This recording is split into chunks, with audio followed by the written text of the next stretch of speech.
Correcto. Bendiciones, muy buenas tardes para todos. Qué gusto estar en esta charla, que será una charla de lujo con el maestro Irving Gatell. La verdad que nos sentimos muy contentos, muy honrados. Y antes de presentar al maestro, yo quiero pedirle a los que ya están conectados que nos hagan el favor de compartir esta transmisión. Queremos que lo que vamos a platicar, primero estamos convencidos que es un tema interesante, que se van a aclarar dudas, que vamos a sacar algunas telarañas de la cabeza de la gente y vamos a poner los puntos sobre las IES. Entonces, ayúdanos a compartir esta entrevista. Tenemos un invitado de lujo, alguien sumamente preparado. Y pues, gracias, maestro Irving Gatell. ¿Por qué no nos hace el favor de presentarse? ¿Quién es Irving Gatell? Bueno, de aquí de los que estamos platicando en esta ocasión soy yo. Bien, fíjate lo que... Bueno, mira, soy músico y teólogo por estudios profesionales, aunque le di un giro muy particular a cada una de estas carreras, porque como músico nunca me dediqué a tocar, me dediqué más a la vida académica. Entonces fui profesor de contrapunto y de historia de la música durante 14 años para el Instituto Nacional de Bellas Artes. Luego estuve coordinando un programa cultural con la Orquesta Sinfónica Nacional, aquí los domingos, un programa didáctico. Y como teólogo, en realidad no me dediqué a la teología, más bien mi área de trabajo ha sido la historia de la religión y la crítica textual bíblica. Entonces, bueno, pero son temas en donde también he estado activo ya desde hace mucho tiempo. He sido pianista, por ejemplo, para la Comunidad Betel de México, una sinagoga del movimiento conservador, que es un judaísmo tipo liberal. Durante 10 años estuve trabajando con eso. También fui maestro ahí con los niños que preparábamos entre varios para sus respectivas ceremonias de Bar Mitzvah. También he colaborado con instituciones culturales aquí de la comunidad judía, como el Instituto Cultural México-Israel o la Sinagoga Justo Sierra.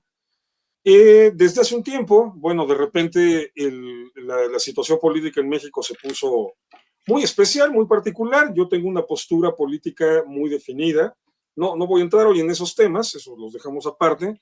Pero bueno, pues ahí de repente me volví tuitero medio famoso, entonces empecé de pronto a tener ya más bien mi área de trabajo trasladada hacia temas de política. Entonces también estoy ahorita participando, o sea, soy parte del staff de programas de análisis político a nivel nacional. Entonces ahora también ando de influencer, ¿no? Es que no sé cómo describir este tipo de trabajo, cómo llamarle, más bien es eso, o sea, alguien que está metido en redes sociales y en medios y que, bueno, está ahí de opinólogo, ¿no? Vamos a decirle así. Sí, Entonces, bueno, sí, a grandes rasgos, eso hago, eso soy, ya no entro en las cosas privadas, esos son otro tipo de temas. no, hombre, una persona destacadísima, así es que estamos muy contentos. Maestro, entrando en materia,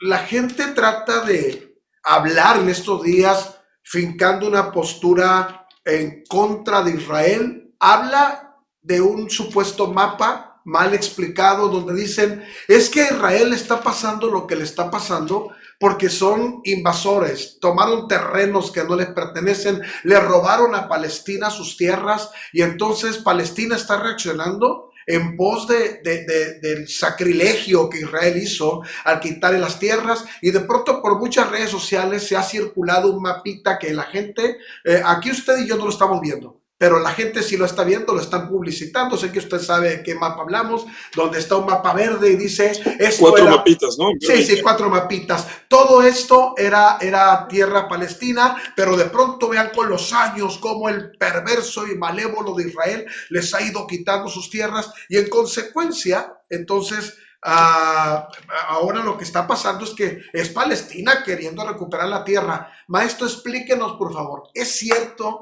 esto de que Israel le quitó la tierra a alguien? No, esto es una completa mentira. A ver, me voy a tardar tantito, pero lo voy a desglosar de una vez para que ya quede claro. A ver, hay que tener bien clara la diferencia entre lo que son dos niveles de posesión de la tierra. Suponte que tú y yo somos vecinos.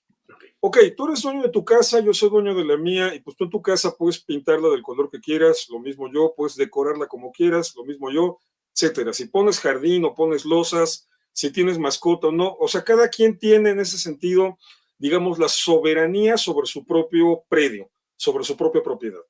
Y junto contigo y conmigo tenemos pues obviamente toda una fila de vecinos juntos y enfrente que conformamos una pequeña comunidad.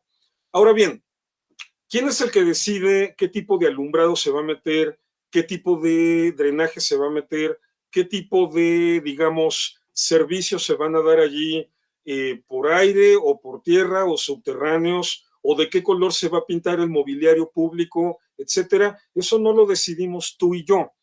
Nuestra soberanía tiene un límite, se limita a nuestro predio, a nuestra propiedad.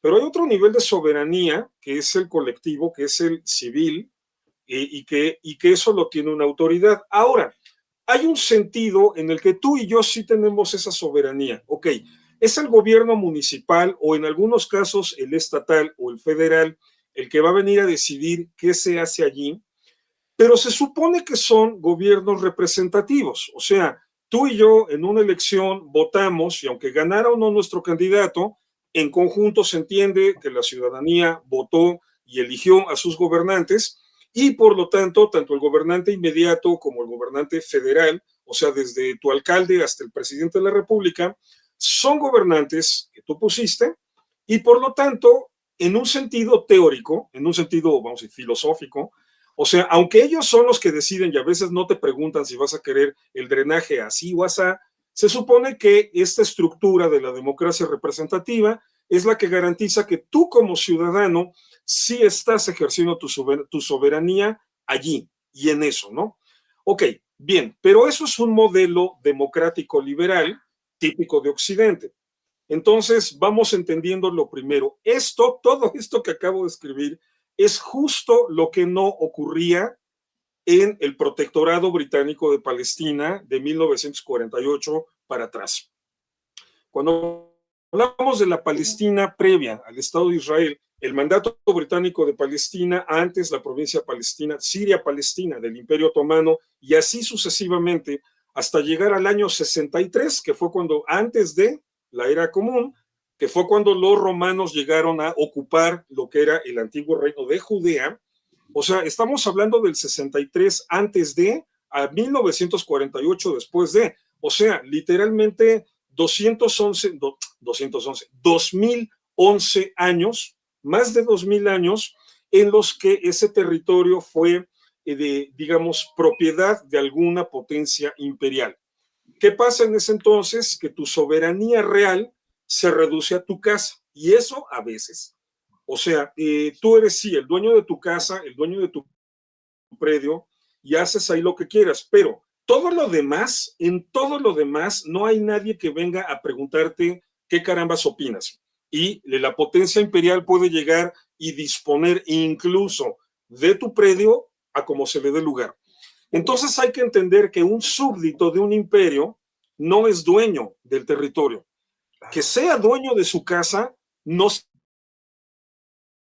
significa que sea dueño del territorio. Solamente significa que su soberanía se limita al lugar en donde vive. Punto. Claro. Entonces, ¿qué pasa con todos los habitantes de Palestina entre el año 135 de la era común y 1948? ¿Por qué le pongo esta cifra? ¿Por qué hablo desde 135? Porque ese es el momento en que el emperador Adriano, como represalia a la última rebelión judía, la de Simeón Bar Kokhba, que abarca los años 132 a 135, ese es el momento en que el emperador Adriano arbitrariamente dice: esto de ahora en adelante se llama Palestina. Entonces, bueno, vamos a hablar de Palestina, nada más es hablar desde el 135 hasta el 48. Bueno, durante todo ese tiempo, ¿qué pasa con los habitantes de Palestina? Bueno, que ellos no son los dueños de la tierra, son súbditos o vasallos de alguna potencia imperial. En ese momento, el Imperio Romano, luego el Imperio Romano de Oriente, luego el Imperio Bizantino, luego los califatos musulmanes, luego los reinos cruzados, luego otros califatos, primero el mameluco, luego el Imperio Otomano y finalmente el Imperio Británico. Entonces, no son realmente dueños de la tierra, son vasallos de una potencia imperial. Claro. El hecho de que sean dueños de su casita es en un nivel que creo que ya se entiende la diferencia de lo que es ser dueño de tu casita a lo que como colectividad seas dueño de la tierra. Entonces, ¿qué pasa? A finales del siglo XIX empieza a llegar las olas migratorias sionistas. Estas son las importantes. Siempre hubo migración de judíos a lo que en hebreo llamamos Eretz Israel, que es la tierra de Israel. Siempre la hubo a lo largo de todos los siglos, pero en finales del siglo XIX es la etapa importante porque es cuando esta migración va a ser, bueno, masiva es un decir. O sea, estamos hablando de tal vez unos 500,000 inmigrantes que fueron llegando a lo largo de sucesivas oleadas. 400, 500,000, o sea, sí, eran bastantes. Ahora bien, pues ellos no llegaron invadiendo. Porque aquí me da risa cuando me dicen, es que llegaron a invadir a los palestinos. No, no, no. En ese caso, habrían llegado a invadir al Imperio Otomano, porque eso era parte del Imperio Otomano. Claro. Entonces, a ver, ahora me vas a contar que un grupo de activistas polacos, rusos, ucranianos, lituanos, de ahí es de donde principalmente venían estos sionistas, de tendencias marxistas y pues poco o nada religiosos, invadieron al Imperio Otomano, ¿no? Y así de a poquito. No. Ajá. Ellos llegaban comprando tierras. Ahí están todos los documentos que avalan que toda la tierra que ellos llegaron a utilizar, a instalarse, a ocupar, la pagaron. ¿Y a quién se la pagaron? A los dueños legales reconocidos en ese momento de ese territorio, al Imperio Otomano. Entonces, obviamente el Imperio Otomano, mira, los imperios generalmente son brutales, ¿no? O sea, no estamos hablando de una estructura de poder que sea linda o amable, pero en términos generales tratan de conducirse con cierta lógica. Y por lo menos en este caso, las autoridades otomanas no iban a estar vendiendo territorio que ya estuviese habitado. No era negocio, al contrario. La ventaja de este idealismo de los sionistas es que querían comprar territorio en un lugar que nadie quería. Aquí viene otra gran mentira. O sea, te cuentan eso, los mapitas, lo verde y lo blanco, y te dicen, todo esto era Palestina, creo que es lo verde, ¿no? Lo que ponen como Palestina. Todo esto era Palestina. Pero así como si te dieran a entender que había palestinos viviendo en todo el territorio. Ajá. El lugar estaba vacío, estaba absolutamente vacío. Mira, para que te des una idea, en 1917, cuando se hace la declaración Balfour, o sea, esta declaración del gobierno inglés que acaba de quitarle el territorio a los otomanos y ahora pasa a ser un mandato británico, se da esta declaración de que el objetivo es crear allí un hogar nacional para los judíos. Estamos hablando como de 500, 600,000 habitantes en todo lo que hoy es Israel y Jordania, porque Jordania también era parte del mandato británico de Palestina. Y te dicen, es que el 95% de la población en ese momento era árabe. Sí, sí, pero el territorio estaba vacío. A ver, ahorita, olvídate de Jordania, ahorita en Israel nada más tenemos casi 10 millones de habitantes. Y todo el sur, todo el Negev, el piquito del sur, que es el desierto del Negev, está vacío. Está vacío. O sea, estás hablando como del 40% del territorio de Israel ahorita, con 10 millones de habitantes, está vacío. Y hay muchas zonas ahí de la transición del Negev hacia lo que es la franja central, ya donde están Jerusalén y Tel Aviv, que está muy escasamente poblado. O sea, en términos proporcionales, si agarraras a toda la población de Israel, judía y árabe, cristiana y lo que quieras, las puedes meter en una tercera parte del país sin saturarla y dejar los otros 2/3 vacíos. Ahora, imagínate cómo estaba ese país nada más con 500 o 600,000 habitantes. Estaba vacío. Ahora, ¿por qué estaba vacío? Porque era horroroso. Era un desierto y lo que no era desierto era pantano. ¿A quién en su sano juicio se le antojaba vivir allí? A los judíos. Entonces, los judíos eran los únicos que llegaban a decirle a las autoridades otomanas, véndeme terreno. O sea, pero a ver, es desierto, son piedras, es arena, véndemelo. ¿Vos? Pues por mí mejor, ¿no? Claro, ¿quién quiere eso? Me está entrando un dinero que ni me esperaba y aparte por algo que nadie quiere. Pues sí, así se fundó Tel Aviv. Así se fundaron los primeros kibutzim y moshavim, este tipo de granjas comunitarias. Así se fundó Eliat, o sea, así se fundaron las principales ciudades de lo que es el Israel moderno y las principales poblaciones. O sea, con terreno que vendió el Imperio Otomano, terreno que nadie estaba ocupando, terreno donde no vivía nadie y terreno que no quería ni necesitaba nadie. Entonces, todo este cuento de que llegaron a invadirnos y llegaron a desplazarnos y llegaron a quitarnos y llegaron a despojarnos es justamente eso, es un cuento. Otra, aquí, y este punto también es importante con relación a esos mapitas. Esos mapitas discurren en la lógica de que podías diferenciar a los palestinos de los judíos. Mentira. Hasta 1948 todos eran palestinos, porque palestino se le llamaba al habitante de Palestina, punto. No a un grupo específico en especial, y menos aún a un grupo específicamente árabe. O sea, esto es otro de los grandes cuentos que se han popularizado, Claro. que te cuentan la historia de una manera que te crean una contraposición ficticia que no existió entre palestinos y judíos. ¿Quién fundó el Banco de Palestina? Judíos. ¿Quién fundó el Palestine Post, el periódico? Judíos. ¿Quién fundó la Orquesta Filarmónica Palestina? Judíos. ¿Quién jugaba en la selección palestina de fútbol? Judíos. O sea, ¿quiénes acuñaban la moneda, la lira palestina? Judíos. Ahí está, circulando también en internet, la banderita de cómo era la bandera del Protectorado Británico de Palestina en 1948. Esta es una bandera tomada de un diccionario Larousse de aquella época. Es una bandera dividido así, azul, amarillo, las dos franjas una junto a la otra, y en medio una estrella de David. Porque todo el mundo en ese tiempo entendía Palestina como un lugar en donde vivían judíos. Y era la identidad histórica de los palestinos, era el ser judíos. Porque el único grupo que vivió a lo largo de toda la historia allí, en Palestina, fuimos los judíos. Los árabes llegaron después. Ok, bueno, ya llegaron, se establecieron allí, se convirtieron en palestinos, pero palestino se le decía indistintamente al judío y al árabe. Entonces tampoco existe eso de que llegaron a desplazar palestinos.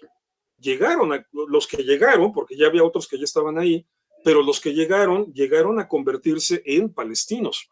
Y el moderno Israel, la sociedad israelí, es la forma en la que evolucionó política y socialmente la sociedad palestina. O sea, los palestinos históricos, con la pena, seguimos siendo nosotros, no nada más ellos. O sea, no tengo que decir que ellos no. Ellos también estaban ahí, vale, claro. Bien lo son, pero nosotros también. Entonces, aquí están estas tres mentiras, ¿no? O sea, una, que ellos eran los dueños del territorio. No es cierto, los dueños era el Imperio Otomano y todavía el Imperio Inglés durante estas épocas de migración. Dos, que llegaron a desplazarlos. No es cierto. Llegaron comprando terrenos, comprándole arena o pantanos a las autoridades otomanas que extendieron debidamente los certificados de propiedad. Y tres, que ellos son los palestinos. No es cierto. Todos, incluyendo judíos o árabes, eran palestinos en ese tiempo. Correcto, wow. Una clase express de historia, pero que nos ubica bien en el punto. Era importante, por aquellos que tienen dudas de por qué este supuesto robo de territorios y demás. Lo que ocurrió en Israel hace 14 días, 15 días, fue terrible, terrible, impensable.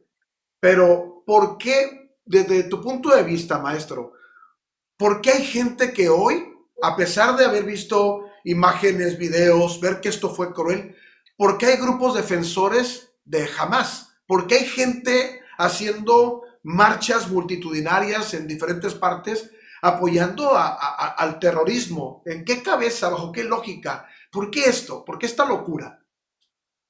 Antisemitismo. O sea, no hay otra manera de contestarlo. Estamos hablando de un vicio atávico, o sea, de lo que en este caso es una tara conductual, pero a nivel cultural, o sea, hay a veces problemas conductuales que se generan por lesiones en el cerebro. Bueno, pues imagínate cuando eso es a nivel cultural, a nivel de toda una cultura, de toda una civilización. Es un vicio profundamente arraigado, una cuestión atávica, se le dice en estos casos, que tiene raíces en digresiones, pues en problemas de percepción de la realidad que datan de casi 2000 años y que han venido a convertirse en ese fenómeno que técnicamente, a partir de finales del siglo XIX, se le empezó a llamar antisemitismo y que es el odio al judío. Lo único que sucede es que hay todavía mucha gente y este episodio fue tan fuerte que los hizo salir, rebotar inmediatamente, digo, porque normalmente se esconden y lo esconden por vergüenza. claro. pero ahorita no pudieron evitarlo, rebotaron así como, o sea, como palomitas, ¿no? En el sartén. Estamos hablando de gente que simple y sencillamente odia a los judíos porque tiene atorado este prejuicio y no ha sabido cómo resolverlo. Y el antisemitismo va ligado inevitablemente a la ignorancia. Y pues lo ves en este tipo de argumentos, ¿no? O sea, con los mapitas o con toda una narrativa construida en la que se denota una profunda ignorancia. O sea, por ejemplo, ustedes que sé que son de la comunidad evangélica, ya se habrán topado por ahí de repente la afirmación de que Jesús fue palestino, ¿no? Ah, Porque sí. nació en Belén. Entonces, mira, bueno, ok, hace tiempo, hace poco en Facebook puse una refutación contra varios puntos, pero ese era el primero. Y incluso cité en griego los evangelios de Mateo y Lucas, en donde dice claramente Belén de Judea. O sea, Judea, punto, no Palestina. Y, y fíjate, o sea, si vamos a hablar de las fuentes históricas sobre Jesús, o sea, tampoco es que haya muchas, ¿no? O sea, respecto a dónde nació, de hecho, nada más hay dos, y son justamente Mateo y Lucas. Entonces, todo lo demás que se haya podido decir sobre el nacimiento de Jesús en el orden de la especulación académica, o sea, al final de cuentas siempre se tiene que remitir a Mateo y a Lucas, porque son las únicas dos fuentes documentales. Pero fíjate cómo a nivel de ideología, o sea, cómo la ideología, perdón la expresión que voy a usar, te puede podrir el alma, cómo a nivel de ideología, cuando estás enfermo, cuando estás intoxicado con prejuicios y te entregas así rendido, te avientas en los brazos de la ignorancia, puedes llegar incluso a este nivel de tergiversaciones o de mentiras, de playa. Esto ya no es tergiversar la historia, esto es mentira, punto. Y salir con una barrabasada de ese tamaño.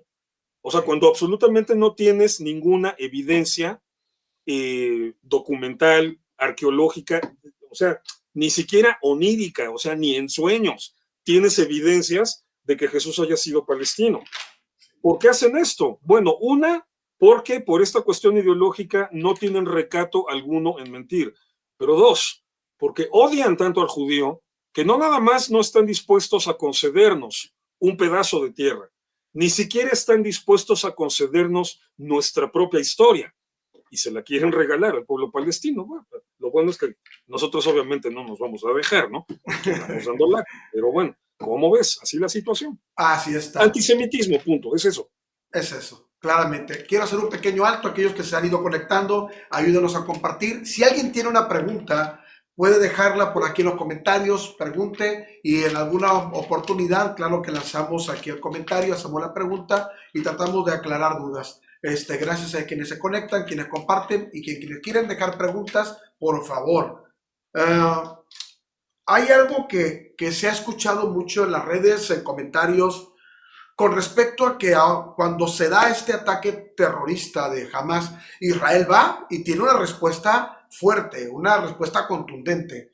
Pero entonces viene una narrativa para mí perversa y sin razón. Pero dice la gente, sobre todo los defensores de estos grupos nefastos, dicen, es que Israel tiene una respuesta desmedida al ataque está desproporcionado.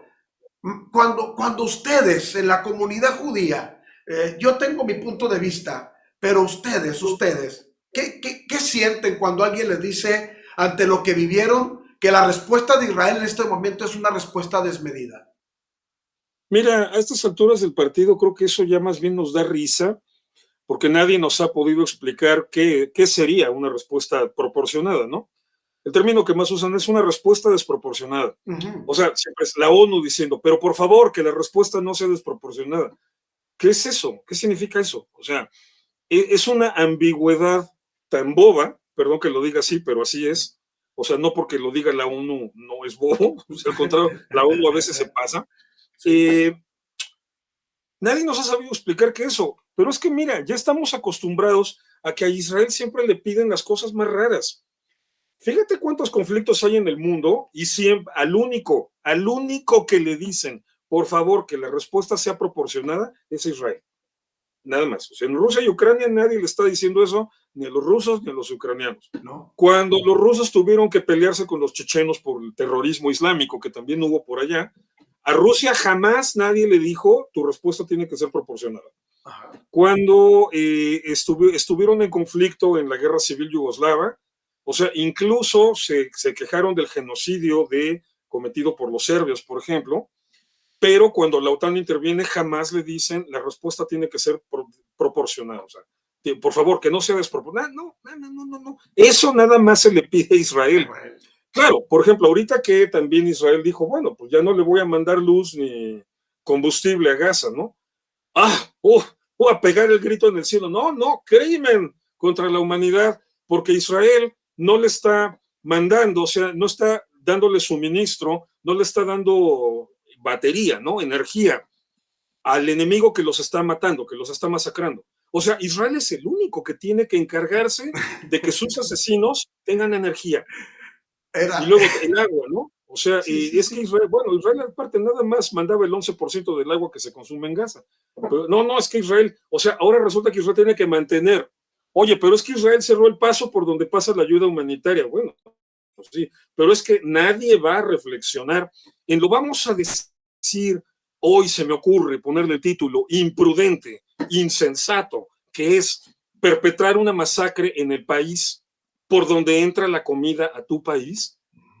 O sea, no es que Israel esté diciendo no va a entrar comida a Gaza. No, Israel nada más dijo, bueno, por aquí ya no. Aparte, los palestinos destruyeron el cruce. El cruce ahí, frente de Ashkelon, por donde entra la ayuda humanitaria desde Israel hacia Gaza, lo destruyeron. Pero luego Israel tiene la obligación de mantener, y no nada más mantener activos, o sea, garantizar que los enemigos que lo quieren destruir puedan seguir activos. Hace tiempo Narendra Modi, algo así, no me acuerdo exactamente un nombre raro, un nombre asiático, de una funcionaria de la ONU que en 2014, en el marco de otro conflicto de Israel-Gaza, o sea, llegó al nivel de decir que malo es Israel, ¿no? Malísimos, perversos, terribles, porque tienen un sistema de defensa antiaérea súper sofisticado y con eso se defienden de los palestinos, pero no le comparten ese sistema de defensa a los palestinos. Eso dijo. La señora ahorita es funcionaria de la Corte Internacional de La Haya. O sea, a Israel le piden, perdón mi francés, perdón, lo voy a decir, estupideces. Eso de la respuesta proporcionada o evitar la respuesta desproporcionada es ese tipo de cosas que a los organismos internacionales solamente se le ocurre exigírsela a los judíos. Y eso, en el fondo, también es antisemitismo. Claro. Y ni tan en el fondo, ¿eh? No, más bien abierto. Yo pienso de una manera muy cruda y digo, ok, a ver, ¿qué es para que algo sea proporcional? ¿Qué tendría que hacer Israel? ¿Secuestrar a 200 de Gaza? ¿Violar a las mujeres de Gaza? Quitar a los bebés, quemarlos vivos. Para que fuera proporcional, un ojo por ojo, y entonces sí sería proporcional. Es una locura, es una verdadera locura, pero entiendo el punto. Maestro, yo sé que aquí a lo mejor con esta pregunta caigo en la especulación. Sí, y me voy a permitir que a lo mejor, pues, simplemente demos la opinión. No se sabe qué pasó. No sé si algún día vamos a saber qué pasó ese día terrible de la incursión de Hamas a Israel. A todos nos sorprendió, a todos, porque Israel se jacta siempre y sabemos que tiene un nivel de seguridad impresionante, tecnología impresionante. Algunos dicen se durmieron, otros dicen los tomó mal parados, fue un descuido, otros dicen los hackearon, realmente hackearon los sistemas. Para Irving Gatell, ¿qué pasó? No, mira, ahí sí, mira, como yo trabajo con medios y obviamente estamos siempre al pendiente de vigilar, revisar toda la información que manejamos y cuidarnos de que sea información verificada, pues este es un tema en donde no te puedo dar una interpretación de qué sucedió porque el propio Israel no ha hecho las investigaciones adecuadas y no las va a hacer todavía en un rato. O sea, es muy lógico. Primero va a resolver el problema concreto que es la guerra, y ya cuando termine el episodio, entonces ahora sí se procederá a un análisis a fondo, porque sí van a rodar muchas cabezas por No, esto. yo no Muy creo. probablemente el propio primer ministro Benjamín Netanyahu va a perder el cargo en algunos meses como consecuencia de esto. O sea, la sociedad israelí en ese sentido sí es muy dura, es muy exigente y no se lo va a perdonar. Ahorita el 80% de la sociedad, incluyendo gente que siempre votó por él, consideran que él es el que se tiene que hacer responsable, y es lógico, él no es el culpable, él no es el que maneja las máquinas que monitorean seguridad, pero pues es el primer ministro, es la cabeza de todo el equipo, ¿no? Van a rodar cabezas, se va a tener que hacer una investigación a fondo. O sea, lo que es evidente es que estamos hablando de un fallo de seguridad tremendo. Mira, hasta cierto punto es odioso decirlo así, pero hasta cierto punto esto es algo que tenía que pasar. ¿Por qué? Porque ningún sistema humano es perfecto. O sea, todos los trabajos en los que tienes metidos a seres humanos siempre tienen errores. El error es lo más humano que existe. Eh, y por otra parte, Hamas siempre ha estado tratando de atacar, tratando de atacar, tratando de atacar, tratando, o sea, está todo el tiempo en eso. Entonces, hay que admitirlo, por leyes de probabilidad y estadística, en una tenían que confluir las dos, la insistencia de Hamas y el error humano, y tenía que pasar algo así. Ahora, lo terrible es que haya pasado de una manera tan trágica, que haya pasado de una manera estrambótica, que de cualquier manera, si lo vemos desde la frialdad de lo que implica la seguridad de un país, estás hablando de un ataque terrorista, no de un ataque que ponga en riesgo la existencia del país. Claro. O sea, Israel nunca estuvo en riesgo existencial, vamos a decirlo así. O sea, esto es demasiada poca cosa para lo que representa la existencia del Estado de Israel. Era un asunto que se podía revertir. Si lo vamos a comparar con otras ocasiones, digamos que por sus dimensiones era un asunto que se podía revertir técnicamente de una manera fácil. Y se hizo. En cuestión de 6 horas, el asunto ya estaba revertido. Es decir, ya no eran los palestinos llevando a cabo un ataque, sino las tropas judías llevando a cabo una cacería de terroristas.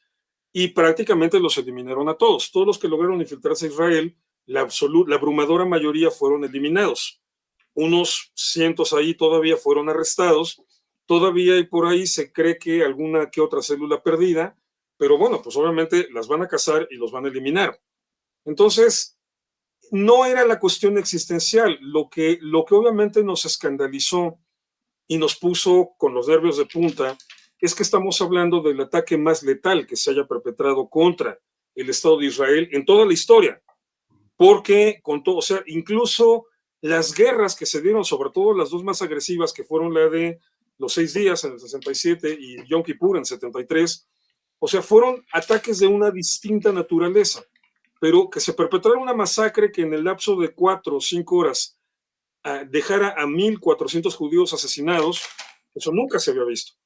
Entonces, obviamente, eso fue lo que más nos impactó, lo que más nos dolió y lo que obviamente nos puso en un estado de estrés que nunca habíamos vivido. O sea, de hecho, bien se ha señalado que desde 1973, la guerra de Yom Kippur, que empieza con un ataque sorpresa árabe, por un descuido, misma situación, por un descuido de los servicios de inteligencia israelíes, desde entonces no se había vivido esta sensación.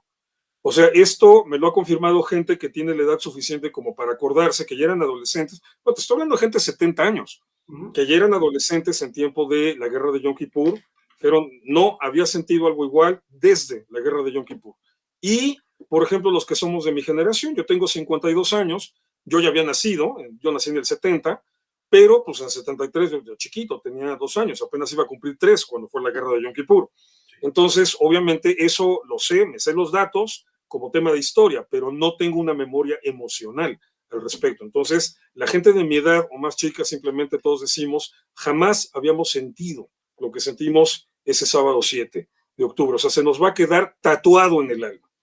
Pero bueno, o sea, Israel tenía obviamente con qué responder, respondió en cosa de un cuarto de día, en cosa de 6 horas, ya la iniciativa la tenía Israel, el control lo tiene Israel, y ahorita, O sea, todo el control de la guerra, Israel es el que decide a qué ritmo va la guerra, en dónde, cómo y cuándo.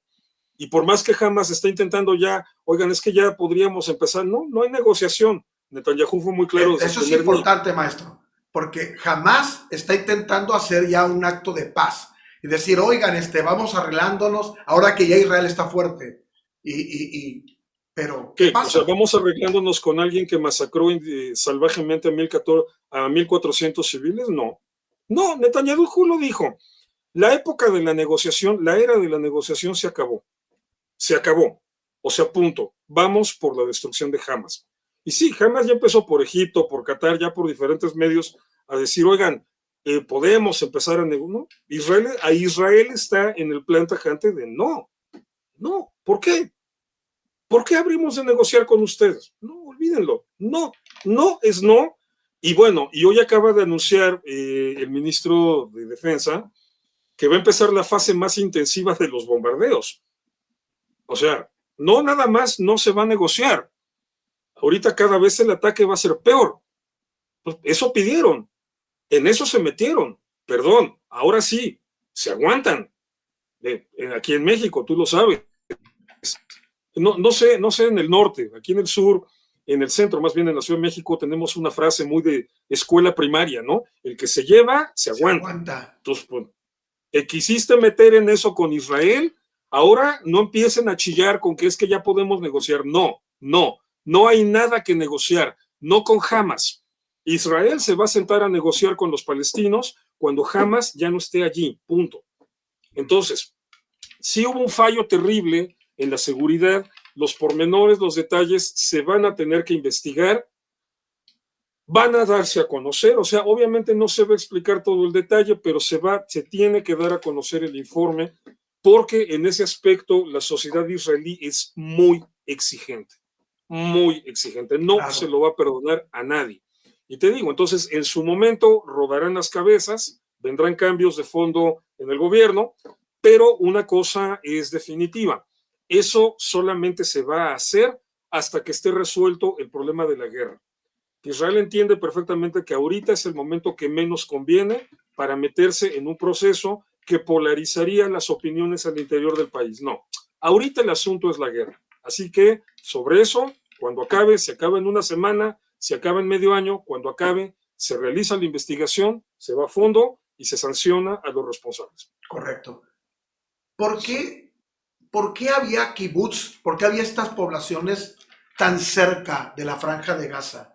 Es lo que para muchos es incomprensible. Decir, oye, ¿cómo vives a 1 kilómetro de donde están estos potenciales asesinos y decides, no sé, ponerte como tan de frente para que ocurra lo que ocurrió? ¿Por qué él se permite que estos grupos, esta especie de colonias, para entenderlo acá en nuestro contexto mexicano, latino, por qué estas colonias, estas comunidades se permitieron establecer en esta zona tan cerca de la franja de Gaza? Porque son colonias que existen ahí desde hace más de 100 años. O sea, los kibbutzim no son de ahorita. Los kibbutzim, los moshavim, este tipo de granjas colectivas, poblaciones pequeñas, son de hace más de 100 años. Y bueno, ciudades como Ashkelon, que te cuento, esa la fundaron los filisteos hace como 3,100 años. Se nos congeló. ¿Un poco? Okay. Ahí voy. Sí, sí, se ofreció. Tú aquí ya regresé, ¿no? Se trabó tantito. Decía, y una ciudad como Ashkelon, que está ahí, Ashkelon se fundó hace 3,100 años, la fundaron los filisteos. O sea, entonces, bueno, ahí estaban. Bueno, ha sido una situación difícil. Israel ha puesto una especial atención en protegerlos. Hubo un fallo, eso fue lo que pasó lo que pasó. Y bueno, mira, pues lamentablemente llegas al punto de, como dice el refrán, ahogado el niño, ahora sí a tapar el pozo. Digo, bueno, una cosa me queda clara, esto no vuelve a ocurrir. En lo sucesivo se va a poner el triple, el cuádruple, el quíntuple de atención en todos los aspectos de seguridad en todo el país. Y bueno, fue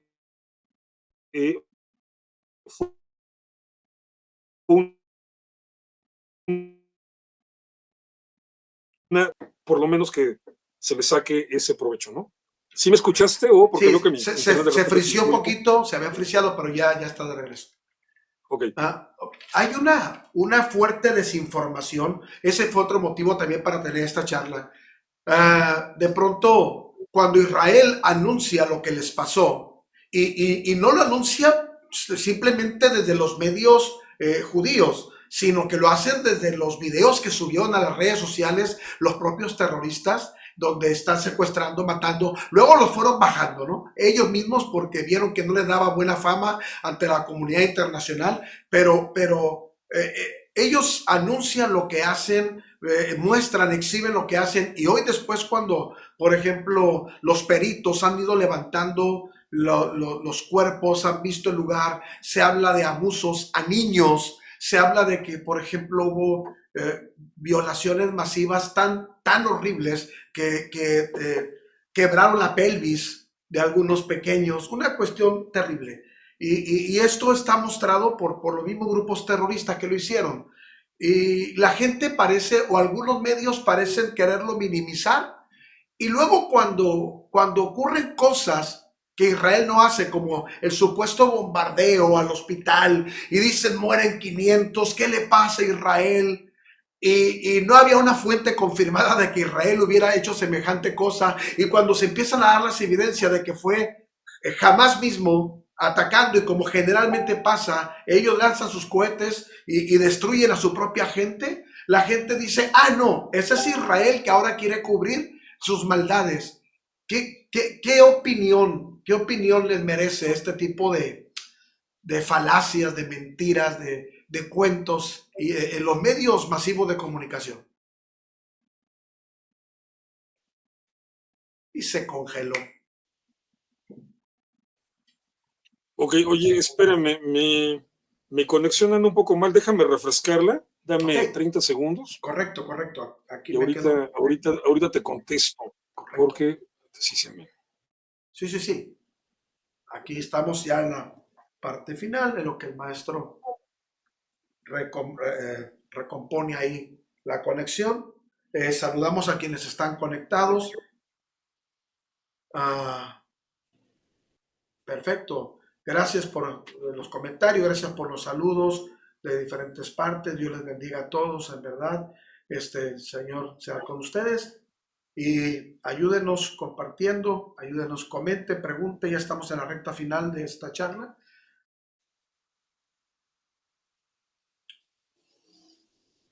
Ay, a ¿Cómo? ver, creo Correcto. que porque el internet aquí en mi zona ha andado mal estos días. No, ya pensé que era el mío, pero no, ya corroboré que es en general. Mira, pues otra vez estamos hablando de otra manifestación del antisemitismo, ¿no? A ver, si alguna vez llegaron a tener la duda ustedes de por qué hay gente que se atreve a negar el Holocausto cuando estamos hablando de que es el evento histórico más documentado de toda la historia, porque están todos los archivos levantados tanto por los soviéticos como por los gringos y los ingleses. Bueno, ya lo puedes ver. Hace 15 días se comete este crimen, los propios milicianos de Hamas, como tú lo dijiste, subieron los videos a internet, todo el mundo los vio, o sea, de hecho así nos enteramos que había una crisis, el gobierno de Israel se enteró que había un problema por eso. Imagínate, ellos lo subieron hace 15 días y ya están diciendo, no, es que a lo mejor no pasó. O sea, ¿eso por qué? Porque obviamente en la lógica del antisemita, el judío ni siquiera tiene derecho a quejarse de ser agredido. O sea, si es agredido, no es cierto, no te creo. Y si ya de plano no tengo manera de refutarlo, o sea, la evidencia es contundente, bueno, tú te lo habrás buscado, ¿no? Es siempre la lógica del antisemita. O sea, ni siquiera eso nos pueden conceder. Pero bueno, efectivamente, tú lo dijiste, o sea, fue una imprudencia, una insensatez absoluta por parte de los milicianos de Hamas subir todos estos videos, porque eso dejó aniquilada su imagen a nivel internacional. Y aunque ahorita tienes una gran cantidad de manifestaciones de apoyo popular en algunas ciudades, Hamas, por ejemplo, la postura que ya tomaron la Unión Europea y los Estados Unidos es durísima. Decir Hamas tiene que ser destruido. Antier, esa fue la declaración del Parlamento Europeo. Estamos hablando de que en una votación histórica 500 votos a favor, 21 votos en contra, 4 abstenciones a favor de la declaración en la que se establece que Hamas tiene que ser destruido. Por eso los de Hamas de inmediato soltaron a 2 rehenes, una mamá y su hija gringas ahí, así como para, no, o sea, ya vamos a empezar a ser razonables, olvídenlo, la perdieron. Pero es que fíjate también qué insensatez. Anthony Blinken, el secretario de Estado de los Estados Unidos, estuvo de visita en Israel y a él le tocó tener que correr al refugio porque se dispararon cohetes hacia Tel Aviv, donde él estaba. Y luego estuvo Olaf Scholz, el canciller alemán, y a él le tocó tener que tirarse al piso en el aeropuerto porque estaban bombardeando Tel Aviv en ese momento. 2 días después es cuando viene la declaración conjunta.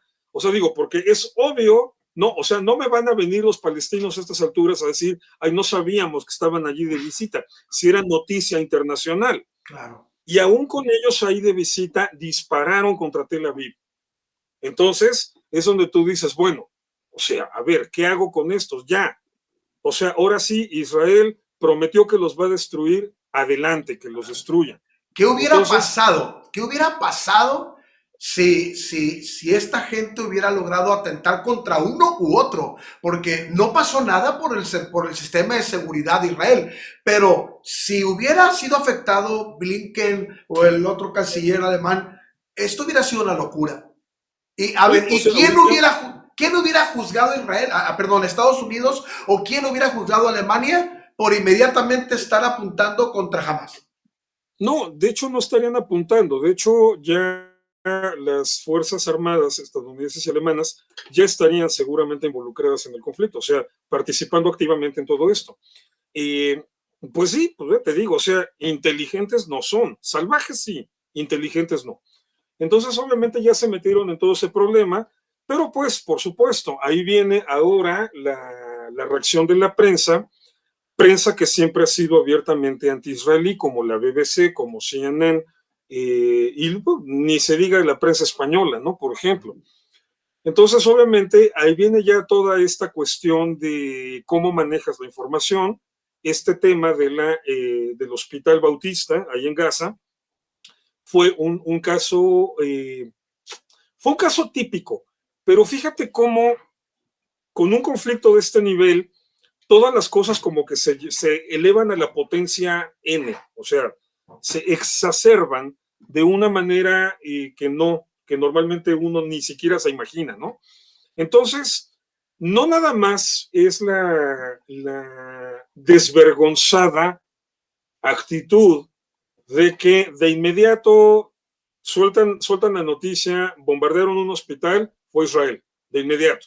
Y ya tienes manifestaciones organizándose y la prensa defenestrando a Israel por bombardear un hospital. Con un saldo, te empezaron a decir 500 muertos, y al final dicen, estamos hablando de prácticamente 1000 muertos. Y todo para que ni siquiera habían pasado 24 horas, de repente salgan las fotos, oigan, el hospital sigue de pie. Al hospital no le cayó nada, cayó en el estacionamiento. Y el hoyo es chiquito, el cráter es chiquito. Entonces, o sea que al fin, y bueno, ya empiezan a salir los videos de qué estaba pasando esa noche, esa madrugada, para llegar a la conclusión definitiva de que fue yihad islámica. Quienes dispararon esos cohetes fueron los de yihad islámica. Y que estamos hablando de a lo mucho 50 muertos, o sea, olvídate de 1000, ni siquiera 100, a lo mucho 50 muertos. Estaba viendo hace rato una entrevista de una reportera de la BBC en el estudio, pero hablando con Naftali Bennett, que fue el primer ministro de Israel, de los interinos que hubo hace un par de años, y Naftali Bennett la arrastra, o sea, pero se lo dice muy claro. O sea, la cobertura de ustedes ha sido una vergüenza. No, nosotros hemos intentado ser, no me vengan con que han intentado ser neutrales. La cobertura de ustedes ha sido una vergüenza y se lo empieza a embarrar en su cara, la deja callada. Y esto, pues te digo, ¿qué te puedo decir? Es antisemitismo al final de cuentas. No hay otra explicación. Y el problema aquí es que el daño se hace, o sea, generas toda la desinformación, generas la reacción visceral del público, pero luego no tienen por lo menos la decencia de decir, a ver, stop, paren, nos equivocamos. te corrigen el encabezado o bajan la nota y suben otra, pero nada más así, calladitos, ¿no? Para que no se vea, para que no se vean dos cosas. Una, que se equivocaron, y dos, que son antisemitas. Pero bueno, ahora sí ha habido una presión durísima por parte de la prensa y de todo el staff político de Israel de estarles señalando a todos estos medios. O sea, ustedes son verdaderamente una vergüenza de los medios de comunicación. Hubo quienes incluso le llamaron al episodio del hospital, le llamaron el Pearl Harbor de el periodismo a nivel mundial. Porque, o sea, verdaderamente se autobombardearon de una manera así horrorosa, hicieron un ridículo descomunal y todavía no se zafan de eso. Ahorita, cualquier cosa que BBC o CNN, todos ellos estén intentando manejar chueco, todos los políticos o todos los activistas o todos los voceros israelíes o todos los que estamos trabajando en medios, vamos a poder estarles refrescando. Perdón, ustedes ni siquiera deberían estar opinando, ustedes no son los que menos autoridad tienen para venir a moralizar, porque ustedes siempre han hecho una porquería de cobertura con el conflicto en Medio Oriente y ese día lo demostraron y ni siquiera tuvieron la decencia de decir 1000 disculpas, la regamos. Claro. Entonces, con la pena, se ahorcaron ellos solos. Wow, qué fuerte. Estamos casi concluyendo, maestro. Mira, yo no tengo problemas de tiempo, ¿eh? Yo puedo seguirme. Hombre, yo estoy encantado aquí, yo estoy disfrutando mucho esta charla, muy aleccionadora. Entre los críticos y los que acarrean las banderitas pro-Palestina y de antisemitismo fuerte, está la polémica comunidad LGBTQ+, lo que sea, hasta el infinito y más allá. Y ellos dicen, estamos a favor de Palestina, estamos a favor de estos grupos, y más que de Palestina, de Hamás, porque los que atacaron fue Hamás. Entonces, estos abanderados de estas comunidades, en una ilógica, en una irracionalidad terrible. ¿Por qué? Porque acaba de ocurrir, para los que están viendo la transmisión, tú no lo ves, maestro, yo no lo estoy viendo, pero aquí desde nos está ayudando mi hijo Jonathan, nos está subiendo la nota de un joven, dice, muere decapitado un homosexual palestino en Cisjordania. Joven de 25 años que había sido refugiado temporalmente en Israel, estaba en espera de que le dieran asilo en Canadá porque sufría persecución por su orientación sexual. Pero estos grupitos estos regímenes terribles dicen, Israel es lo peor del mundo, Israel, no sé cómo pueden estar defendiendo a Israel. ¿Qué opinión les merece cuando ven este tipo de desfiles y de marchas? Yo veía aquí en México, en la embajada, fuera de la embajada, una muchacha con el pañuelito verde. Yo quisiera verla a ella, de verdad caminando pro esas causas aborteras en comunidades como los regímenes que ahora ella defiende. ¿Qué te puedo decir? O sea, me dan lástima, me dan pena. O sea, estamos hablando no solamente de un nivel de ignorancia grotesco.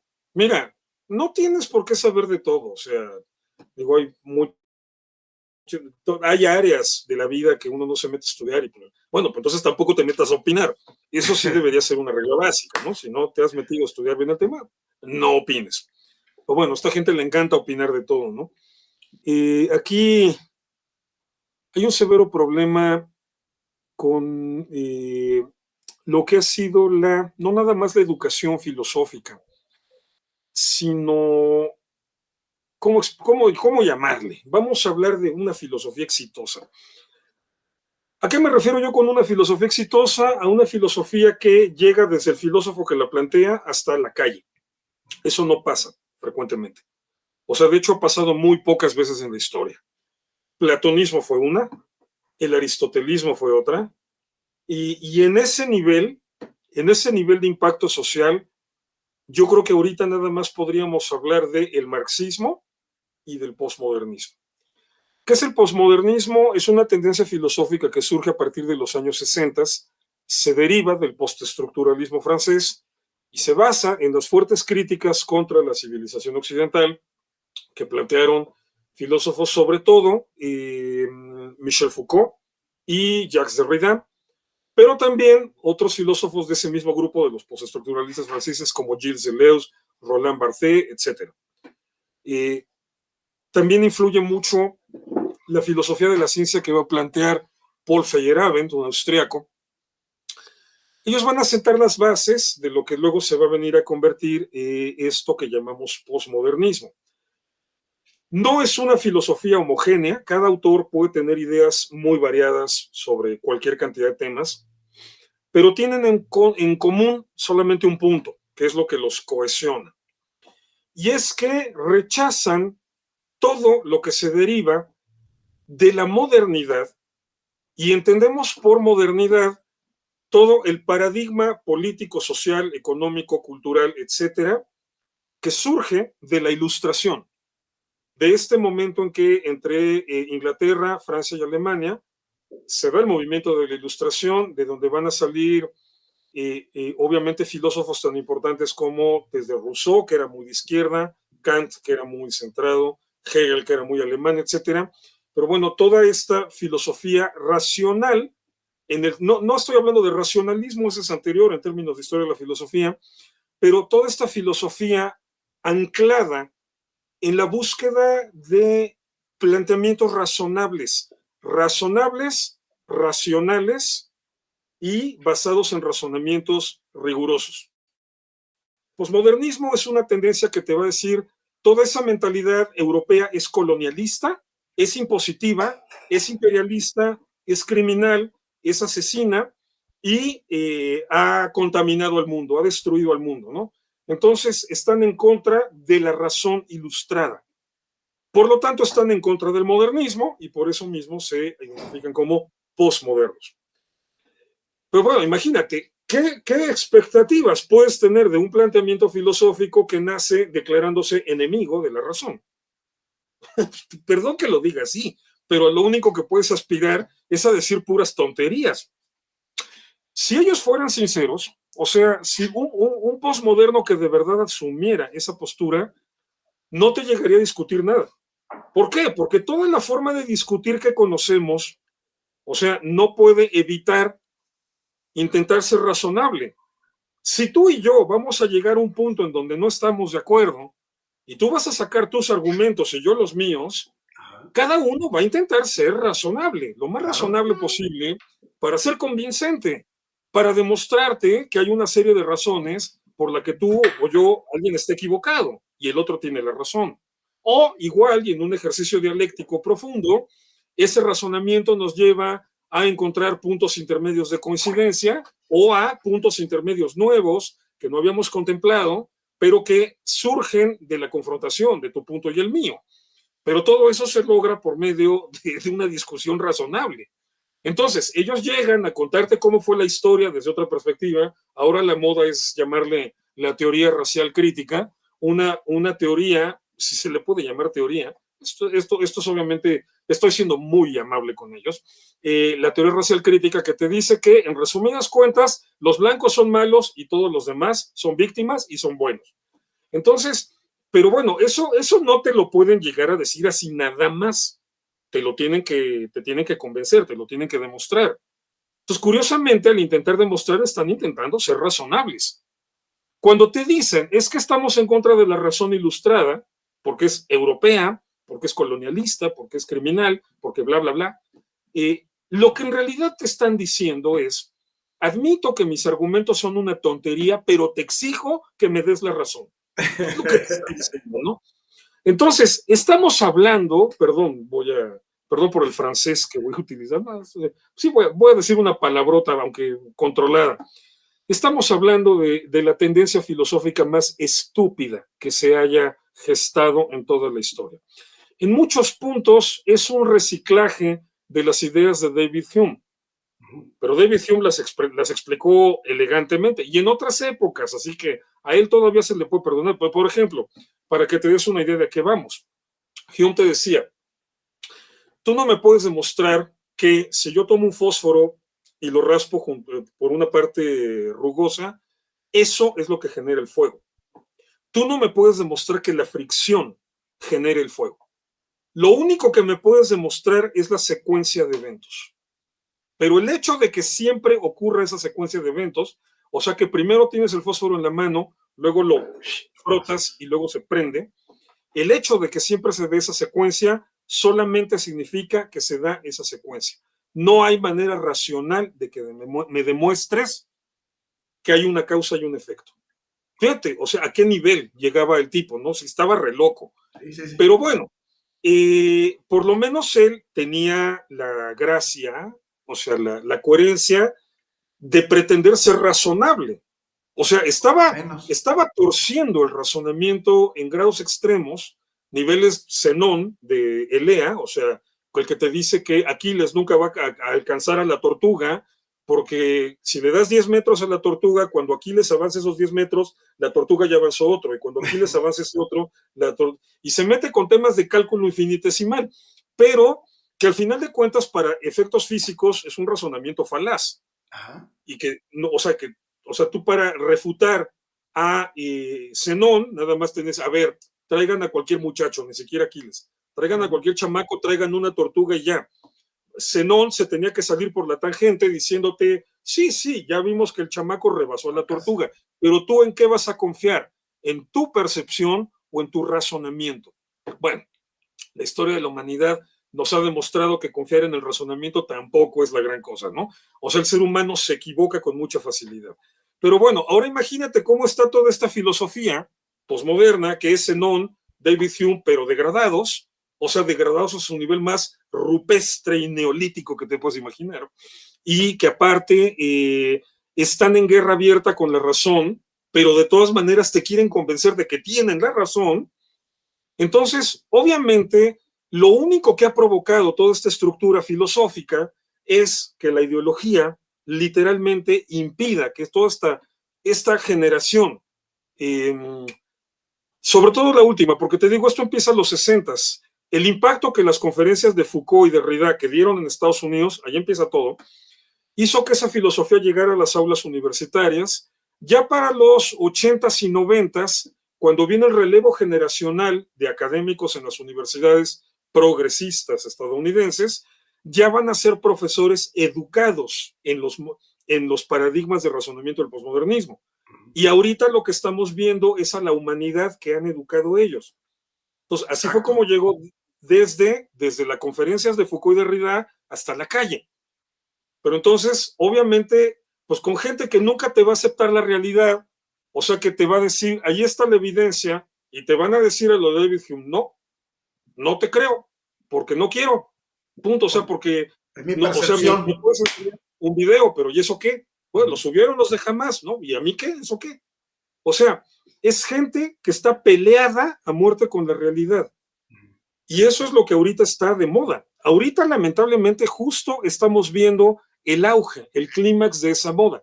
A la audiencia le digo, no se preocupen, no es algo que vaya a tener éxito a la larga, pues justamente por tontos, ¿no? O sea, si quieres poner un negocio, la peor manera en la que lo puedes llevar adelante es decidiendo tonterías. Entonces no se preocupen, esta filosofía les va a desmoronar solita desde adentro por vivir aferrándose a la realidad. Entonces, y esta noticia lamentable de cómo decapitan a una persona por su orientación sexual, digo, pues uno puede estar de acuerdo o no de acuerdo con la forma de vivir de otras personas, pero eso no te da derecho a decapitarlo. O sea, estamos hablando de una salvajada inhumana. Entonces, bueno, ocurre esto, empiezan a chocar con la realidad, pero no, bueno, ahí les encanta andar de necios. O sea, porque Queers for Palestine, ¿no? O LGBT, tú lo dijiste, no sé cuántas letras, seguro esta semana se agregaron dos más a favor de Palestina, etcétera. Y bueno, y es que aquí se viene a mezclar otra vez el antisemitismo. Otra vez, Entonces, finalmente, otra vez, la raíz es esta idea anti-Israel, antisemita, antijudía. antijudía. Un grave error que yo considero ha estado, en que la gente defensora de Hamas y de Palestina caen, es decir, es creer que esta pelea es por territorio. Ellos creen es que Hamas está peleando las tierras. Y esto no es por tierras, dicho por sus propios líderes en las redes y dicho en sus medios y dicho en la declaratoria fundacional de Hamas. nosotros queremos acabar con los judíos. Su idea no es quedarse con un pedazo de tierra. Y no solamente con los judíos. Ellos han llegado a decir, queremos acabar incluso con los traidores cristianos.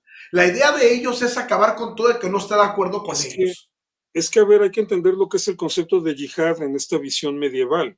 Digo, porque si tú hablas con, por ejemplo, a los 2, 3 días de que empezó todo esto, el Consejo Mundial de Imams, o sea, de líderes religiosos musulmanes, sacó una declaración durísima en contra de Hamas y los condenó como gente que está mancillando el Islam, porque Hamas maneja una interpretación medieval del concepto de yihad.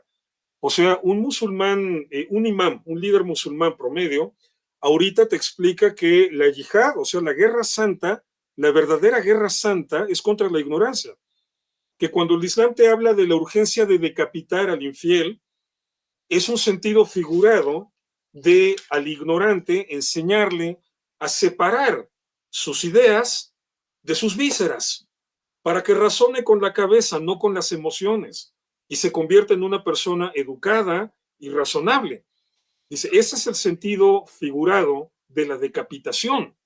O sea, aprenderte a enseñarte, educarte, para que no te conduzcas a partir de tus instintos, sino de una razón educada. O sea, así te lo explican los líderes musulmanes. Obviamente, Hamas como grupo salafista, o sea, cuando hablamos de salafismo estamos hablando de una tendencia extremista del Islam sunita, es decir, del Islam que básicamente se practica desde Arabia Saudita. La contraposición es el Islam chiita, que es el de la antigua Persia, o sea, el de Irán. Estamos hablando de una versión radical, extremista, basada en interpretaciones medievales. Entonces, en esta lógica medieval religiosa, que cuando me dicen, es que es un conflicto religioso, bueno, es religioso por Hamas, por Israel no. Israel no está abordando esta situación de una manera religiosa. Claro, los judíos que somos creyentes podemos tener una opinión religiosa, pero no es desde donde el gobierno, como estructura de poder, como estructura jurídica, decide, toma las decisiones, porque en Israel hay una separación de iglesia, Estado, o sea, de religión y Estado, conforme a todos los moldes democráticos occidentales modernos. Entonces, es una guerra religiosa por parte de Hamas, y es que aquí el criterio religioso de esta visión medieval del Islam es que todo territorio que ya fue gobernado por el Islam es tierra santa y por lo tanto no debe ser tomado por nadie más. Tiene que ser única y exclusivamente gobernado por el Islam. Entonces, por ejemplo, cosas que obviamente no te dicen, pero es que España es la siguiente en la lista. ¿Por qué? Porque España ya fue gobernada por el Islam. Siglo VIII llegaron, invadieron, se metieron hasta el fondo. O sea, Carlos Martel solamente logró evitar que conquistaran la partecita norte de lo que actualmente es Navarra, Aragón y Cataluña, ¿no? La marca hispánica, ¿no? Que le llamaban. Pero durante un buen rato la presencia musulmana está en casi todo el territorio español. Entonces, ya por ese simple hecho, Hamas es uno de tantos grupos, junto con el Estado Islámico, o junto con Al-Qaeda, o junto con Boko Haram, por ejemplo, que consideran que España, el territorio de Israel, por supuesto, pero también el de España es Tierra Santa, y entonces hay que luchar a muerte por liberarlos de las manos infieles, que en este caso son de los judíos en Israel o de los cristianos, o postcristianos, como les puedan llamar en España, hablando de un fenómeno ya más complejo por la secularización de la sociedad occidental, pero ellos eso les importa un pepino. Ellos lo que quieren es liberar todo este territorio porque ya fue gobernado alguna vez por el Islam y por lo tanto no debe ser gobernado por nadie más. Y esto se debe imponer a sangre y fuego si es necesario. Wow. Y están en esa agenda. Eso es en lo que ellos creen.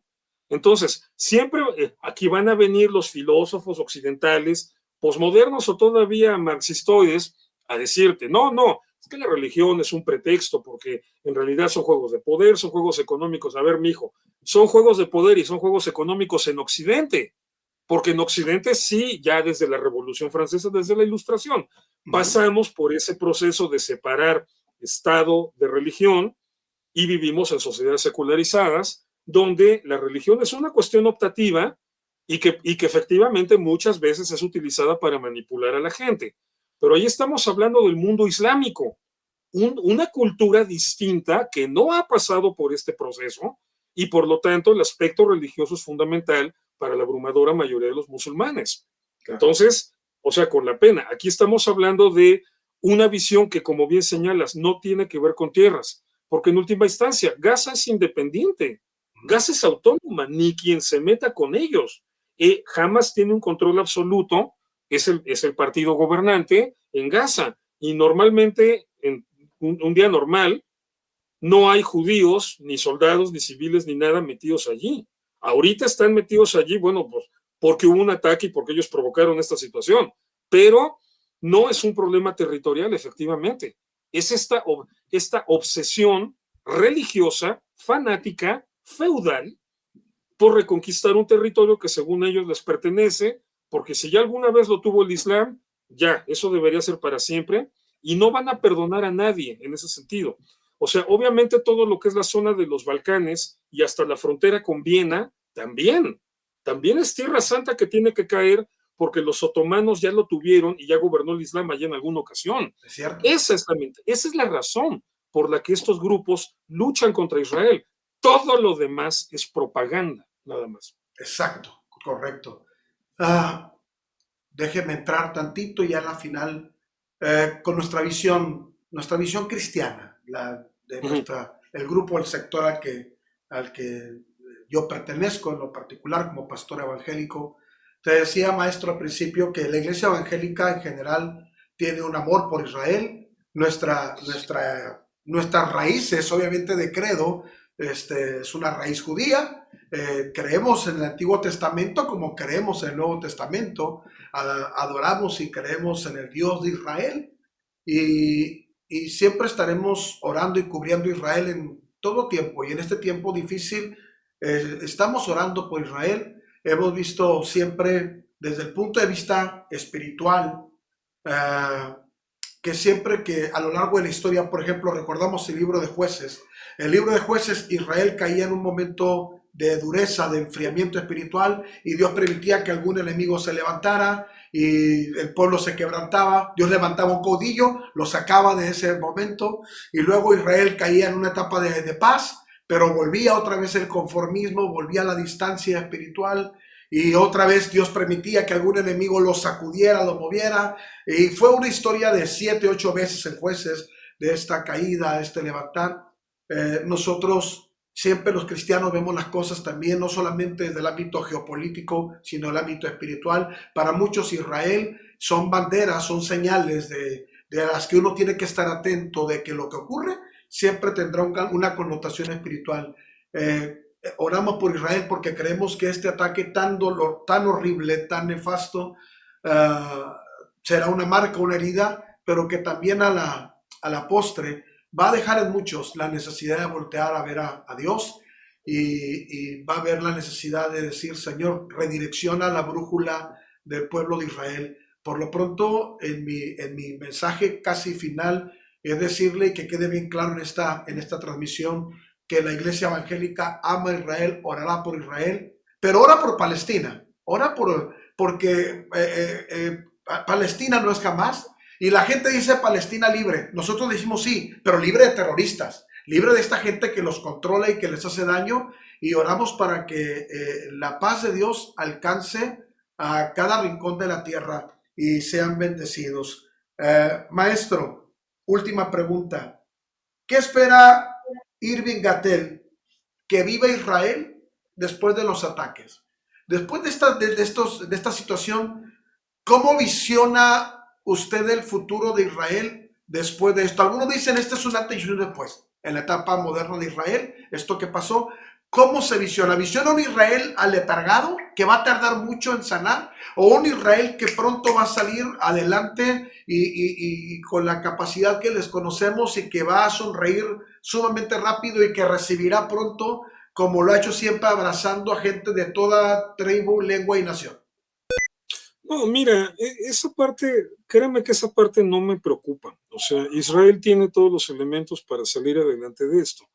En toda la historia, milenaria historia del pueblo judío, Este es el momento de la historia en que más fuertes somos, en todo sentido. Este es el momento de la historia en el que de una manera más consistente tenemos el control de nuestro propio destino. Algo que no fue frecuente, ¿no? O sea, las únicas etapas en las que tuvimos el control de nuestro propio destino, digamos que fue a partir de que se funda la monarquía israelita por ahí del año 1000 o 950 antes de la era común, y durante los más o menos 400 años que duran los reinos israelitas, primero, bueno, viene la destrucción por los asirios, sobrevive el reino del sur, llega la destrucción de los babilonios, ahí se cerró la primera etapa en la que fuimos autónomos. Pero bueno, pues éramos una nación chiquita en medio de los grandes imperios, o sea, estábamos en medio de Egipto, los hititas, bueno, luego desaparecieron, pero estaban los asirios, estaban los babilonios, luego los persas, o sea, nada fácil, ¿no? La situación. Nos aventamos un buen de cientos de años ahí, varios siglos, sometidos como vasallos de diferentes imperios, hasta que llegan los macabeos, la dinastía asmonea, pero de eso, pues fíjate, te estoy hablando que los babilonios nos invadieron en el 587, antes de la era común. La independencia lograda por el reino asmoneo se da hasta el año aproximadamente 145, antes de la era común. O sea, estamos hablando de un poco más de 400 años. Bueno, en el 145 empieza el segundo periodo de autonomía del pueblo judío en su propia tierra. Va a haber un momento, sobre todo durante los reinados de Johanan Hyrcanus y Alexander Yanai, o Juan Hyrcano y Alejandro Janeo, que Israel va a ser una potencia militar, va a ser la nación más fuerte en ese momento de recomposición. Roma apenas venía tomando vuelo. Pero bueno, esa independencia va a durar hasta el año 63 antes de la era común, o sea, no ni siquiera duró 100 años, fueron más o menos 80 años de autonomía, y luego, desde el año 63 antes de la era común hasta 1948, otra vez, la tierra de Israel sometida a alguna potencia imperial y el pueblo judío disperso por todo el mundo. Desde 1948 somos otra vez libres en nuestra propia tierra, somos autónomos, somos independientes, pero además en estos 75 años, pues por necesidad, o sea, nos han obligado a convertirnos en una potencia militar. Si no fuéramos una potencia militar, habríamos desaparecido. Así de simple. Nos han obligado a convertirnos en una potencia militar y pues eso se ha consolidado en el hecho de que ahorita, en una época en la que la fuerza de las naciones ya no depende del tamaño del territorio o de la, digamos, o de la cantidad de conquistas, al contrario, en términos generales, creo que el único que no lo ha entendido es Vladimir Putin, bueno, y los ayatolas de Irán, que eso de estar conquistando territorios es pésimo negocio. Mira, si ningún imperio de la antigüedad sobrevivió hasta el día de hoy, es porque es mal negocio, punto. Económicamente un imperio es lo más ineficiente que te puedes imaginar. Hasta los romanos se les desmoronó, porque es mal negocio. Bueno, ahorita que la riqueza de las naciones se basa en los mercados libres y sobre todo en la innovación tecnológica, pues Israel, con todo y lo chiquito que es, se ha levantado como una potencia. Y gracias a esa innovación tecnológica que, bueno, que tiene cosas como el Kippat Barzel, ¿no? Este escudo, la cúpula de hierro, domo de hierro que le llaman, que es el sistema antimisiles que está protegiendo a Israel. Entonces, Israel el pueblo judío está en su mejor momento de la historia. Punto, es así de sencillo. Entonces, esto no es algo que a mí me preocupe. O sea, Israel se puede levantar de esto sin problema. Sí, es un episodio muy doloroso, demasiado, se va a quedar grabado, o sea, esto va a llegar al calendario. Me refiero a que el 7 de octubre no tengo ahorita, no se me había ocurrido hasta ahorita que estamos hablando de esto hoy. Estoy pensando que no revisé cuál era la fecha en hebreo, pero la fecha en hebreo, después la checo, esa se va a quedar de alguna manera como una memoria luctuosa para nosotros. O sea, es una fecha que vamos a recordar por el dolor o sea, como recordamos la guerra de Yom Kippur. Muchos ya le han llamado a esto la fiesta de Simchat Torah, la guerra de Simchat Torah, porque estaba por empezar esa festividad cuando vino el ataque. Entonces, estamos hablando de que es un golpe, es una herida, es una cicatriz que vamos a llevar, pero tenemos los recursos para enfrentarlo y los recursos para levantarnos. Entonces, no es ahí donde me preocupe la cuestión del pueblo de Israel. Me preocupaba en otros momentos toda esta división y polarización que por cuestiones políticas se estaba dando en Israel. Que los judíos somos bien intensos, o sea, por eso decimos a manera de broma, ¿no? Que donde hay dos judíos hay tres opiniones. Entonces, bueno, imagínate a la hora de la cuestión de la discusión política, ¿no? Por ahí hay una anécdota de esta Golda Meir platicando esto con quién fue, con Eisenhower, platicándolo con el presidente Dwight Eisenhower, cuando Golda Meir era representante del gobierno de Israel, todavía no llegaba a ser primer ministro, pero en una de esas le dijeron que salió el tema de discusión de qué es más difícil, si ser primer ministro en Israel o ser presidente en los Estados Unidos de Norteamérica. Eisenhower le dice, oye, a ver, no hay comparación. O sea, yo soy el presidente de 250 millones, no sé cuántos había en ese momento, de ciudadanos. Y le contestan, bueno, sí, pero es que en Israel el primer ministro es el primer ministro, o sea, es el que trata de gobernar a 5 millones de primeros ministros. Es difícil, es muy difícil, ¿no? Lidiar con lo apasionados que somos los judíos. Somos, en términos generales, somos gente muy politizada. Somos gente que, mal o bien, pero tenemos como que muy claras nuestras convicciones políticas y nos encanta agarrarnos del chongo, de las barbas y del pescuezo y todo eso. Entonces, ya se había polarizado mucho la situación por cuestiones lógicas, o sea, no tenía nada de raro. Son ritmos de toda sociedad que pasan por etapas de fuertes controversias internas. Ahorita sobre el sistema judicial había una muy dura en Israel. Eso dividió mucho a la sociedad israelí.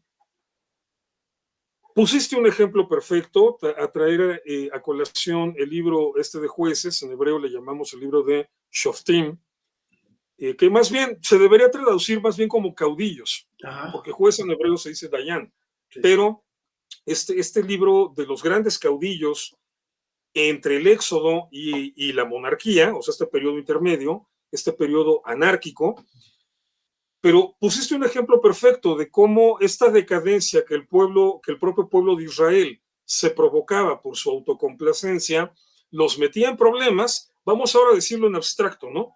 Los metía en problemas y entonces tenía que venir necesariamente una renovación.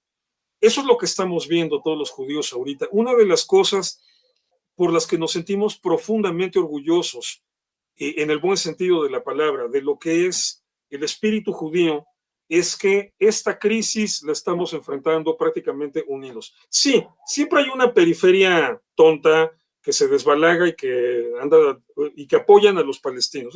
Ya sabemos que ahí están, siempre han estado. Pero el grueso del pueblo judío, tanto en Israel como en la diáspora, se ha unido de una manera que yo nunca había visto. Así como nunca había visto en mi medio siglo y poquito más de un siglo azteca, 52 años, en todo el siglo azteca que llevo yo en este planeta, nunca había visto un dolor tan profundo para el pueblo judío por lo que pasó, porque no había pasado algo así. Tampoco había visto esa reacción en donde todos, de manera unánime, de inmediato cada quien ocupó su trinchera. A mí, por ejemplo, que me toca ese trabajo en medios, de inmediato escribir, de inmediato publicar en Twitter, de inmediato empezar a hacer transmisiones, las de rigor, las especiales, aceptando entrevistas, por ejemplo, invitaciones como estas, como la que amablemente me hiciste, y de verdad mil gracias, porque es la responsabilidad que los que nos dedicamos a esto asumimos, la responsabilidad que tenemos de estar explicando. Es esta cuestión de aclarar lo que está sucediendo, es lo que en hebreo llamamos hasbará. Entonces, fue una reacción tan fuerte, o sea, una reacción unánime, tan fuerte, tan intensa, que nos da un respiro de decir, el pueblo judío sigue unido. Sí, tenemos nuestras diferencias con otras cosas, pero cuando nos tenemos que enfrentar a los verdaderos grandes retos, el pueblo judío todavía tiene esa fuerza de responder como una sola alma. Hay una letra que, bueno, tiene varias versiones en música, pero una canción que dice Kol Israel Arabim Zelazé. Todo Israel es responsable uno del otro. Y eso lo estamos viviendo otra vez, ¿no? Y hay otra canción que generalmente se agrega después que dice Amehad Levehad, un solo pueblo, un solo corazón. Entonces, mis expectativas para Israel y para el pueblo judío en general son optimistas, son muy optimistas, pero eso no nos quita el dolor. Pero bueno, si algo hemos aprendido los judíos a lo largo de 2000 años de exilio, si algo aprendimos durante el exilio, fue a saber seguir adelante con esa convicción, con la fe y con la esperanza de que todo iba a salir mejor, sin renunciar al dolor, sin olvidar el dolor, porque el dolor es el que, ese dolor por nuestros muertos, es el que nos mantiene apegados a nuestra propia historia y a nuestra identidad, tanto histórica como espiritual. Entonces, estamos pasando por un trago muy amargo, pero no porque estemos siendo derrotados, al contrario. Al contrario, el Israel que yo veo renaciendo de esto es un Israel más fuerte, más sólido y más elevado en todo sentido. Sin duda. Hay algo que me ha llamado la atención en este tiempo. En tiempo de guerra, la gente huye de su tierra. Aquí está pasando un fenómeno completamente contrario. Los hombres de todas partes están dejando la comodidad de Estados Unidos, la comodidad y la paz de sus ciudades para ir y apuntarse para defender a Israel. Y yo creo que muchos de los que están regresando en este tiempo por la urgencia, por el impacto de lo que pasó, que a lo mejor estaban adormecidos, no que no tenían pasión por Israel, simplemente cada quien estaba en sus agendas. Yo creo que muchos se van a quedar, que no van a regresar a sus tierras de origen. Yo creo que muchos van a seguir haciendo sólido a Israel, se van a quedar ahí y van a hacer más fuerte esta nación.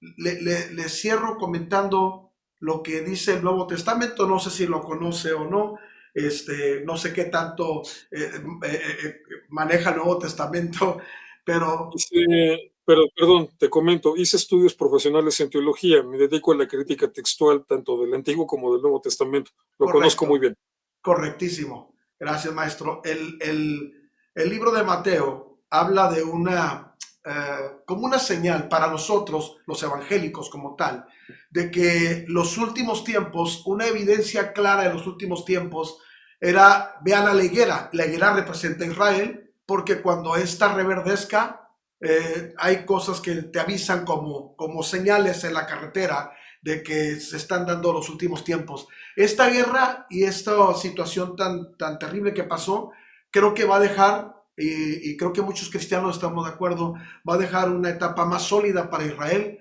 una convicción, una pasión renovada por su tierra, por su casa, y en consecuencia una higuera más verde, una higuera más fuerte, una higuera reverdecida, y creemos que algo bueno se desata en crecimiento para Israel, pero también para nosotros los cristianos nos alerta a que nuestro corazón tiene que estar volcado más hacia Dios.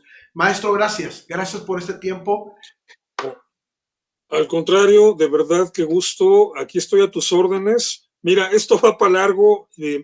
Tiene que venir un cambio en la estrategia, o sea, tiene que venir la invasión terrestre, va a ser inevitable, yo creo. Así que esto se va a llevar tiempo, seguro tendremos que reunirnos a platicar otra vez. Si me lo permite, para mí sería un honor. Le abrazo a la distancia. Aquí en Mazatlán tiene su casa cuando usted desee. De verdad, será un placer Gracias. invitarle un ceviche, unos camarones, no, ¿No? perdón. No Es pescado, no sé. sí, no te preocupes.